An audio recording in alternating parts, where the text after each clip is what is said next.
पदम मंत्रमूलं गुरुवाक्य मोक्षमूलं गुरुकृपा गुरुदेव दत्तनिरञ्जनम् अवधूत चिन्तनं श्री गुरुदेव दत्त दत्तात्रेय महाराज की जय।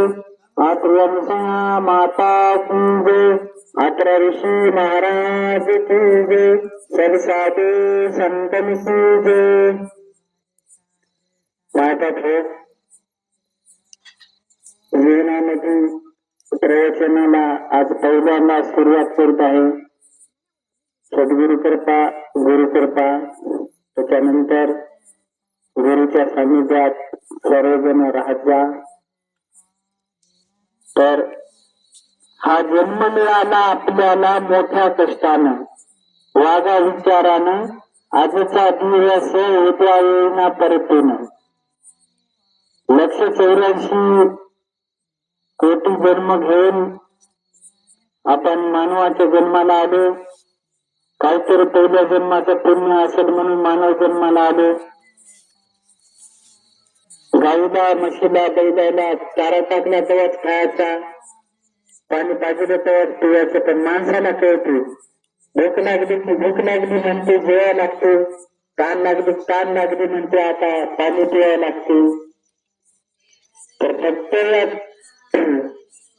माणसाच्या जन्माला आल्यावर कळते माणसाला कोणाला कसं बोलावं कसं वागावं।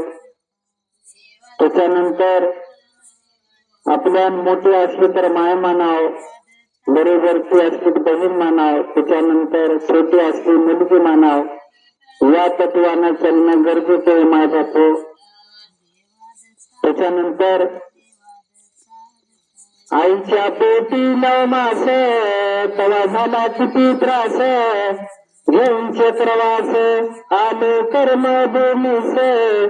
कर्मभूमीला कलियुगाला नामाचे साधन, कर्मभूमीला कलियुगाला नामाचे साधन। आजचा दिवस उद्या येईना परतेना, आजचा दिवस उद्या येईना परतेना। आईच्या उदरामध्ये 9 महिने 9 दिवस पिंड आईच्या उदरात उलटा होता। लगी उलटा तोंडात गेलेले हे सगळं देवाला तेव्हा वचन दिलेले ग्रंथात लिहिलं मनानं सांगणार नाही। देवा मला लवकर बाहेर काढ, जग दाखव, मरोज तर तो नामस्मरण करीत राहील असं देवाला वचन दिलेलं आहे। मात्र आपण काय करतो, देवाच्या मंदिरात आलो की देवाचं नामस्मरण करतो, घरी स्वयंपाक करू लागलो की लोकांचं किंमत करतो, लोकांची निंदा करतो। स्वयंपाक करताना महिला मंडळांना महत्वाचं सुद्धा नाहीतर म्हणतात बापू असं तुम्ही बोलायला पाहिजे। स्वयंपाक करताना कोणाचीच निंदा करायची नाही, अजिबात करायची नाही। त्याच्या नावचं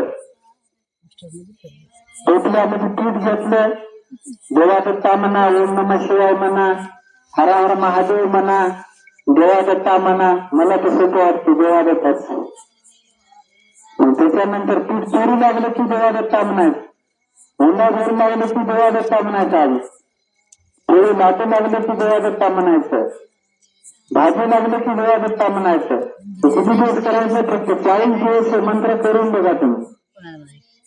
त्याच्यामध्ये छोट्या मोठ्या लेकराला चिडचिडपणा असला, काय अडचणी असले तर 100% कमी होतात नाही। 40 दिवसातल्या न चुकता करा मात्र, नाहीतर बापूने सांगितलं म्हणून 2 दिवस करतात 4 दिवस नाही असं करू नका। तसं तर जोपर्यंत शरीरामध्ये माझा प्राण आहे तेवढा हे माहित नाही, फक्त मनचा तिथून एवढा आहे, तिथून एवढा प्राण आहे आणि केव्हा जाईल याचा भरोसा नाही। म्हणून आजच्या दिवसामध्ये किती नामस्मरण होते। सकाळी एकदा आंघोळ केल्यानं, तसं तर कोणाचं शेत लांब असेल दूर असेल, कोणाचं अर्धा किलोमीटर, कोणाचं 1, शेतात जाताना सुद्धा देवा दत्ता म्हणायचं, नाही तर शेत दिसून गेले काय जंग दिसून आली का अजिबात म्हणायचं नाही। एवढे दिवस म्हणण्याचं म्हणजे अजिबात म्हणायचं नाही। त्याच्यानंतर गुरुचे नामस्मरण झाले शुद्ध लक्षण, उठून गेल्यावर काय सांग मोठेपणा, येम पुढे चाचणी घेतील जरा जरा ठाण, नेम पुढे चाचणी घेतील बराच राजाना आजचा दिवस उद्या परतो ना आजचा दिवस उद्या परतो ना उद्या इथं आता आपण इथं सासरी आलो माहेर जायचं आता वरी जातो तेव्हा माहेरला जातो इथं नांदायला आलो आपण सगळे जण आता त्याच्यामध्ये तेव्हा सुख आहे दुःख आहे दुःखामध्ये देवा दत्ता म्हणतो नम सेवा म्हणतो सुखात म्हणतो काय आपण नाही म्हणून सुखामध्ये देवाचं ध्यान घ्या तुम्हाला दुःखच येणार नाही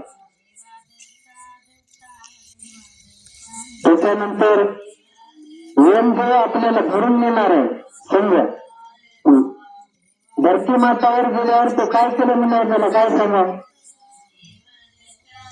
गाडी घेतली बंगला घेतला एवढंच दुसरं काय सांगा आपल्या संग काही होणार नाही फक्त आपण देवाचं नामस्मरण केलंय देवा तुझ्या आपण 2 शब्द देवाचं नामस्मरण केलेलं हे आपल्या सोबत येणार आहे दुसरं काहीच होईल आणि आपल्या हातानं भोकल्याला जेवण द्या रोटी द्या 5 शुक्रवार करून बघा माहिती पहिली रोटी कुत्र्याला द्या त्याच्यावर प्लास्टिक काढायचं हळदीनं कुत्र्याला द्यायचं वर तारकावर थोडी आशीला द्यायच्या पाखरायला 5 शुक्रवार करून बघा मग यमदेव म्हणतो द्यायची जसं घटकची परीक्षा असते ना लेकरायची तशी आपली सुद्धा परीक्षा आहे माणसाचं पुण्य सोयीच्या टोकावर आहे असं ग्रंथात लिहून नाही मनानं सांगणार नाही आणि माळ जेवढा असतो काय त्या माळा एवढं म्हणून पाप आहे माणसात सोयीच्या टोकावर पुण्य जमा करायला माळा एवढं किती लागेल बघून घ्या त्याला किती देवाचं नामस्मरण करावं लागेल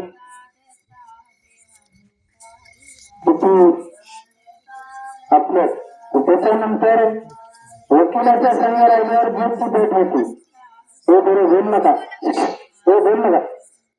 वकिलाच्या संघ राहिल्यावर जेलची भेट होती म्हणल्यावर गुरुच्या सान्निध्यात राहिल्यावर देवाची भेट होती बघा चित्राच्या संघ राहिल्यावर मग वकिलाची भेट होती जेलची भेट होता मग असं आहे तुझं गुरुच्या सान्निध्यात राहिल्यावर देवाला देवा तरी देवाची भेट होती आणि देव आपल्याला मनाभरातून सेवा करा सकाळी एकदा दुपारी एकदा संध्याकाळी एकदा 3 प्रहार मध्ये एकदा भेट देऊन जाते पण माणसाला कळत नाही तेव्हा भूल करते माणसाला तेव्हा कुत्र्याच्या रूपात माणसाच्या रूपात येऊन भेट देऊन जातात आपल्याला एक माणूस असे 2 जण मंदिरापेक्षा असे एकदम बसून एकदम जाऊ लागले असं थंडीच्या दिवसामध्ये अरे म्हणला सकाराम विषद पाण्यानं त्या मांजराला भियाला म्हणला काय म्हणला विषद पाण्यानं मांजराला भियाला म्हणला जाताना गेला आता मंदिरात गेलं तो वाचून वापस येला आणि तो मेला मांजर तो काय म्हणला अरे सकाराम तो यार म्हणलं नव्हतं का म्हणला मांजर मरायचं आहे म्हणून धुऊ नको त्याला तो म्हणला त्याला ठिकाणी गेले का ठिकाणी गेले म्हणला काय सांगा त्याला आता त्याच्यामुळं गुरुच्या सान्निध्यात राहिल्यावर आपल्याला थोडं कळते एकच कळणार नाही मला बी कळणार आता माझ्या जीवनामधलं पहिलं प्रयत्न नाही आता कसं करायला भगवंतालाच नाही त्याच्यानंतर गुरुदत्त नामानं तिथे गेले तो धरून हरले तो राजा अंते भुजनार्दन बाळगुरुने कीर्ती केली गेले तो धरून बाळगुरुने कीर्ती केली गेले तो धरून आजचा दिवस उद्या येईना परतो ना आजचा दिवस उद्या येईना परतो ना मोदी जनार्दन आणि